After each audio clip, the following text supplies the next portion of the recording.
2018년 새해가 밝았습니다. 올해는 그 개해 헌금의 해라고 부르는데 무술년 여러분 가정에 하시는 일이 모든 게 다 잘 되고 복 많이 받으시길 바라겠습니다. 물론 제가 이제 전당이 몸담고 있다 보니까 우리 한국 전통문화 전당을 보다 많은 사람들한테 인지시키고 그 다음에 내부적으로 활성화시켜야 되겠다 이런 생각들을 늘 하고 있습니다. 한국전통문화전당은 이제 이 건물 자체가 전주에 있습니다만 사실은 원래 설립 취지는 전주를 기반으로 해서 전국적인 일을 했으면 좋겠다 이런 취지에서 한국이라는 이름이 붙어 있습니다. 한국전통문화전당 이렇게 붙어 있는데 여기에는 여러 가지 이제 시설과 프로그램이 있는데 특히 이제 연구개발, 그 다음에 교육, 체험, 그다음에 전시, 공연 등등 여러 가지들을 다 함께 할 수 있는 소위 그 복합 문화 공간이라고 말씀드릴 수가 있겠습니다. 방송국에 있을 때 PD로 생활을 했는데 제가 주로 만든 프로그램들이 그 역사문화 다큐멘터리였습니다. 그러다 보니까 그런 쪽에 아무래도 경험할 기회가 많았고 해서 자연히 체질적으로 전통문화에 대한 관심이 많아졌다 뭐 이렇게 생각을 하고 있습니다.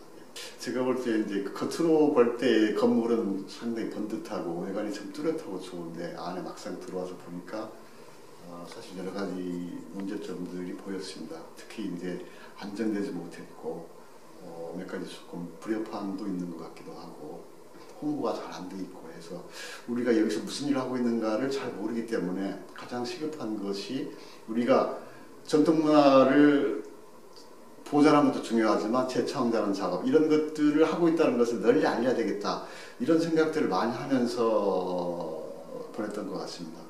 작년 1월 23일에 부임했으니까 그건 뭐 할수록 보니까 벌써 1년이 금방 지나갔네요. 네. 그동안에 역시 많은 사람들한테 알리기 위해서 많은 일을 했고요. 그 다음에 이제 안정된 기반 위에서 뭔가 진보할 수 있기 때문에 우선 내부적으로 안정된 것을 갖추고 나서 일을 하자 이런 측면에서 내부의 그 인화라든가 뭐 팀워크라든가 뭐 조직력이라든가 이런 것들을 강화하는데 상당 부분을 할애했던 것 같습니다. 전통문화를 기반으로 해서 좀 더 나아가려면 전주에 있는 그 수공예 인구가 대략 한 600명 정도가 되는 것으로 알고 있습니다. 이분들이 안정되게 일할 수 있도록 하고 바로 이런 것들이 기반이 돼서 전통문화가 다시 꽃피울 수 있도록 하기 위해서는 수공예가 정말 중요하다 해서 수공예 분야에 많은 것들을 신경을 썼습니다. 그래서 특히 이제 상용화를 위한 그러니까 얼마든지 실생활에 맞게 접목해서 나아가면 재창조가 가능하다 이런 측면에서 새로운 디자이너를 장인과 접목시켜서 소위 상용화시킬 수 있는 상품을 만들어낸다든지 그 다음에 우리 전주에는 그 전국적으로 자랑할 만한 소위 무형문화재 분들이 많이 계시는데 기능 분야만 22분 계십니다. 이런 분들을 위해서 연로하시기 때문에 맥을 잇고 또 그분이 갖고 있는 솜씨들을 잘 보관하는 게 필요하니까 아카이빙 한다든가 공예품 전시가 있는데 이것을 어떻게 하면 새롭게 되살려서 문을 열 것인가 이런 문제 등등등 해가지고 아무튼 많은 분야를 수공예 쪽으로 집중해서 했던 것이 특히 기억이 납니다.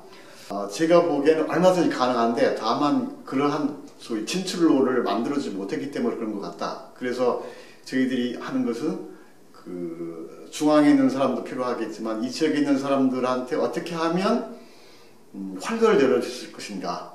그래서 끊임없이 지원해주고 물론 금전적으로 지원하는 것도 필요하지만 소위 그 지혜를 좀 빌려주는 거, 솜씨를 좀 빌려주는 거, 자기만이 갖고 있다는 것 말고 떠나서 밖에 있는 사람들, 나 위에 있는 사람들은 어떻게 하고 있는가 그런 견문의기를 넓혀주기도 하고 해서 회의 방문에 뭐 같이 참여를 한다든가 등등 해서 소위 이분들이 실력을 조금 더 한 단계 높여갈 수 있도록 하는 작업들도 굉장히 중요하다고 생각해서 그렇게 하게 되면 얼마든지 가능하다. 그 다음에 이제 이게 소위 실용화가 돼가지고 상품화가 되면 작품성과 떠나서 하면 소위 사주는 사람도 필요하니까 이런 분들한테 끊임없이 요구해서 이러이러한 물건들이 이렇게 있습니다. 작품들이 있습니다. 제품들이 있습니다. 해서 이렇게 하게 되면 결국 수공예라는 것이 활성화되지 않을까 뭐 이렇게 생각을 하고 있습니다.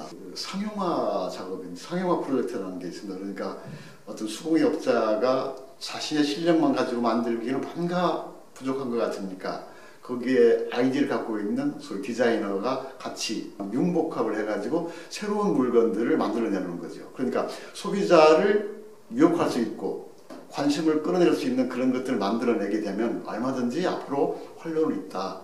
그런 작업들을 꾸준히 하고 있기 때문에 언젠가는 그렇게 기반이 잡힐 거라고 생각을 하고 있습니다. 전통문화 전당은 크게 보면 세 가지 센터가 있습니다. 한식창의센터라는 게 있고요. 한지산업지원센터라는 게 있고, 그 다음에 전통문화 창조센터라는 곳이 있습니다.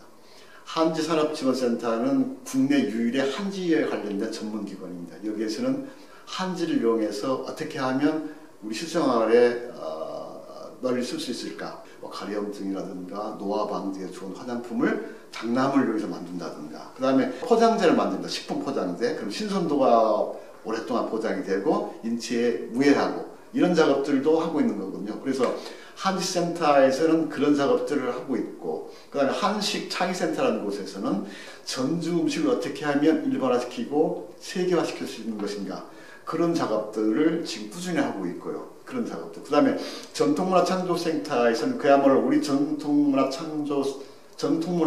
것이 소위 그 장롱성에 감춰져 있는 그런 게 아니라 늘 밖에 나와서 꺼내져 있어서 일반들과 접촉하면서 새로움을 줄 수 있는 그런 것이다라는 걸 널리 알려주기 위해서 작업을 한 그런 기능들을 하고 있기 때문에 다양한 것들을 복합적으로 사실 많이 하고 있습니다. 사실.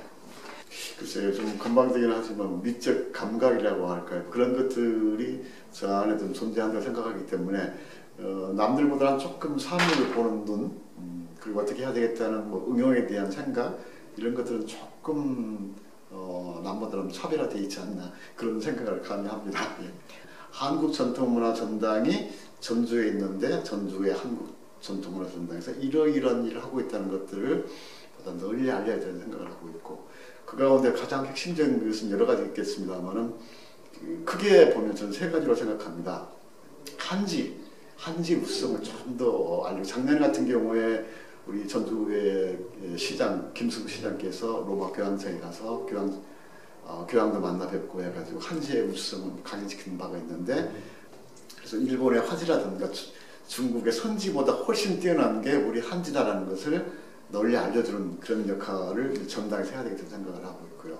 그 다음에 이제 음식 관련해서는 전주의 음식, 이것을 어떻게 하면 많은 사람들한테 알려줄 수 있을 것인가. 그래서 전주에 가면 전통뿐만 아니라 맛의 보장으로서 가보고 싶다, 이런 유혹을 할 수 있는 그런 사업들을 좀 하고 싶고요.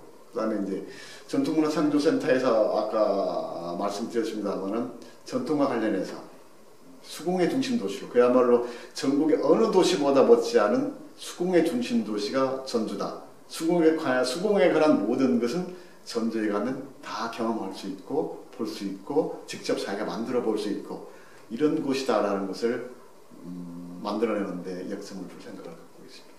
한옥마을에는 사람이 참 많은데 전당에는 왜 손님이 없느냐라고 했는데, 제가 생각할 때는 그 컨셉이라든가 지향점이 각자 다른 것 같습니다. 그래서 물론 저희 한국전통문화전당에 많은 분이 오셨으면 좋겠습니다만, 한국전통문화전당 이런 곳은 다양한 기능과 역할이기 때문에 연구개발이라든가 체험, 교육, 공연 이런 것들이기 때문에 독자적으로 알리고, 그 다음에 이런 것들을 통해서 사람들이 올 수 있도록 그런 것들을 독자적으로 개발하고 연구하는 그런 것들이 필요한 것 같습니다. 그래서 기본적으로는 저희들이 자체적으로 좋은 프로그램을 만들어서 이러이런 프로그램을 개발해서 그 사람들이 찾아올 수 있도록 이렇게 이제 하나씩 좋은 프로그램을 만들어내는 게 저희한테 가장 필요한 것이 아닌가, 그런 생각을 합니다. 물론 돈이 있으면 좋겠죠. 하고 싶은 일을 많이 하니까. 근데 저는 우리 직원들한테도 얘기하지만 가장 중요한 것은 마음 자세가 아닌가 싶은 생각이 들어갑니다. 소위 자기가 하고 싶어하는 열정, 좀 더 특히 젊은 직원들한테 얘기합니다만 좀 더 치열하게 생각할 수 없겠는가. 나머지는 자기 열심히 하면 부수적으로 따라온다. 그래서 외부 여건, 환경 탓하지 말고 내가 지금 현재 주어지는 환경에서 얼마큼 더 살아낼 수 있는 것인가, 이렇게 소신 있게 나가면 반드시 더 좋은 결과물을 가져올 수 있겠다.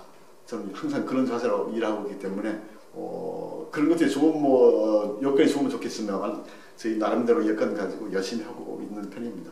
근데 제가 평소에 생각하고 있는 것은 책을 3권 정도를 쓰고 이미 책을 2권 정도에 특히 이제 문화, 그 다음에 개인적인 취미생활 이런 거에 대해서 썼습니다만 앞으로는 조용하게 이제 소위 인생을 정리하면서 내가 과연 지금까지 인생을 잘 살아온 것인가, 그리고 내 자식들한테는 뭘 물려줬으면 좋을 것인가, 이런 것들을 정리하는 측면에서 그런 내용의 책을 한번 남기고 그걸 마지막으로 했으면 좋겠다는 생각을 갖고 있습니다. 내가 내 자리에서 열심히 하면 누군가는 나를 봐줄 것이고 필요하면 나를 데리고 갈 것이다, 이런 생각으로 일했기 때문에 젊은이한테도 똑같은 그런 얘기를 많이 합니다. 눈치 보지 말고 소신 있게 주관 뚜렷하게 하고 누구한테 의지하지 말고 열심히, 특히 젊었을 때는 정말 치열하게 사는 그런 모습을 보여줬으면 좋겠다. 그러면 반드시 성공할 것이다. 그리고 너무 꿈을 거창하게 크게 갖지 말고 조금씩 한 단계 한 단계 올라간다는 그런 마음가짐으로 성실하게 되면 언젠가 당신이 이룰 수 있는 것은 이룰 수 있을 것이다. 다만 당신이 하고자 하는 목표는 반드시 있어야 된다. 그런 얘기들을 후배들한테 많이 하고, 그러다 보니까 저도 돌이켜보면 그렇게 살았지 않았나 그런 생각을 합니다.